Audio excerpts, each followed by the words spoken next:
Greetings. Welcome to my studio in the back of our house in Cleveland Heights. I'm going to speak briefly about this piece, Lasting Hearts Keykeeper, which I'm honored was juried into the PR show at the Cleveland Print Room. Thank you very much. And I'll talk about that first, and then I'll talk a little about my art practice.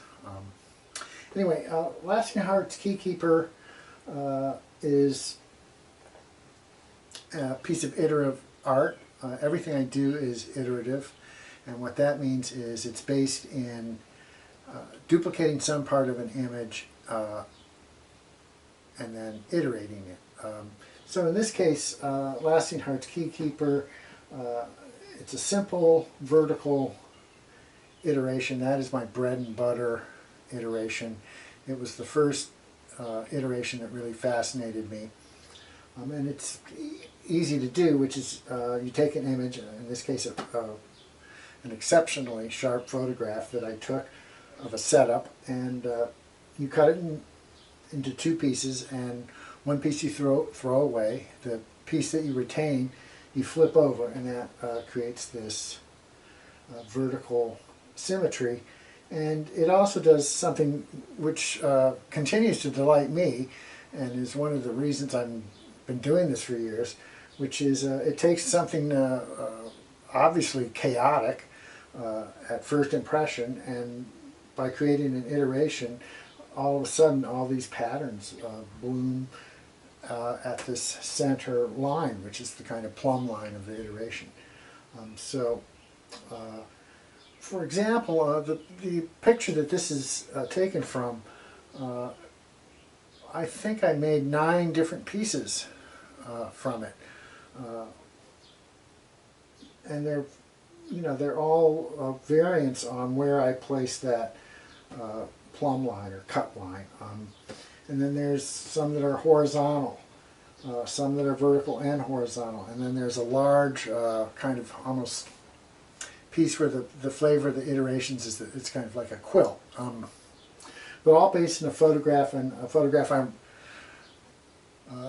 was very proud of when I looked at the original, which is chaotic, because it was really in focus. I try to focus all my photographs, but some are more in focus than others back in this era of my making art, which was in 2017.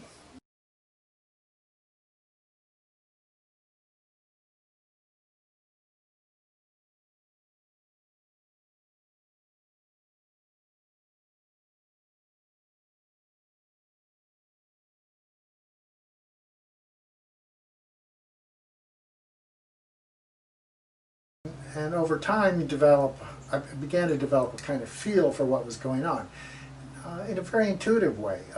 It could be broken down otherwise, but certainly when I began in 2012, for the next few years, I was just pointing my camera at interesting conditions. And that's how I think of it today. What I do is I create conditions which are then allow me to, by trial and error a lot of times, do iterations. And so really what my art is about creating that condition.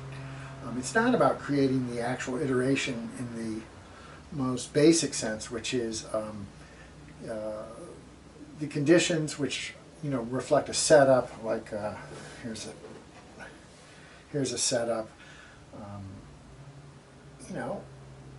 I have some idea what is going to happen here when I iterate it, but I don't create the condition with that idea in mind. What I do is I create the condition, and then I develop ideas for iterating.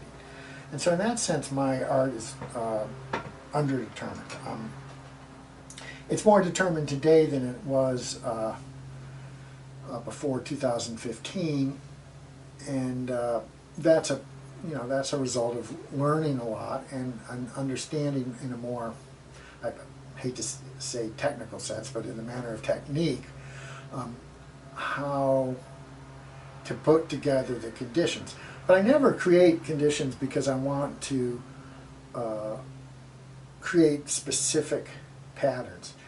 I could do that, but it's much more fun for me to have it all be a kind of jazzy process, a process of improvising the conditions. And another thing that's in the background of my visual art is my long experience with music, and so for me, I'm conducting the conditions, and it's very musical to me. It's the jazzy feel I develop while doing this is very similar to what it is like to do sound design or compose. So music is really without calling it a form of music, which it obviously isn't. Music is deeply threaded through my sensibility. Let's put it that way, and that comes out in the art.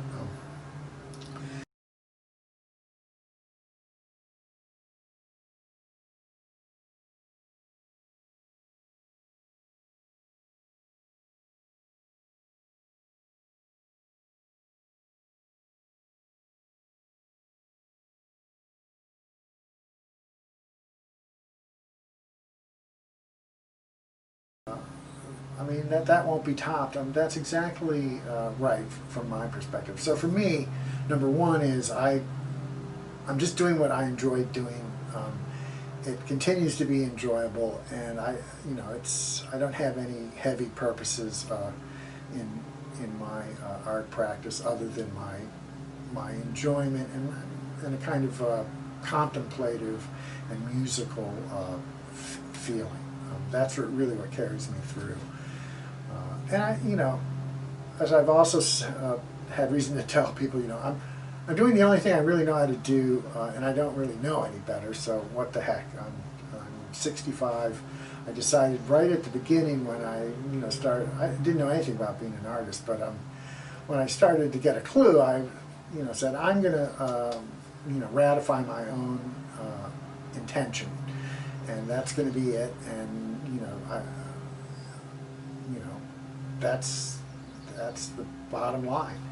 The second part is, I make my art for people to be engrossed by, and it's immersive, and it really rewards people who like looking for patterns.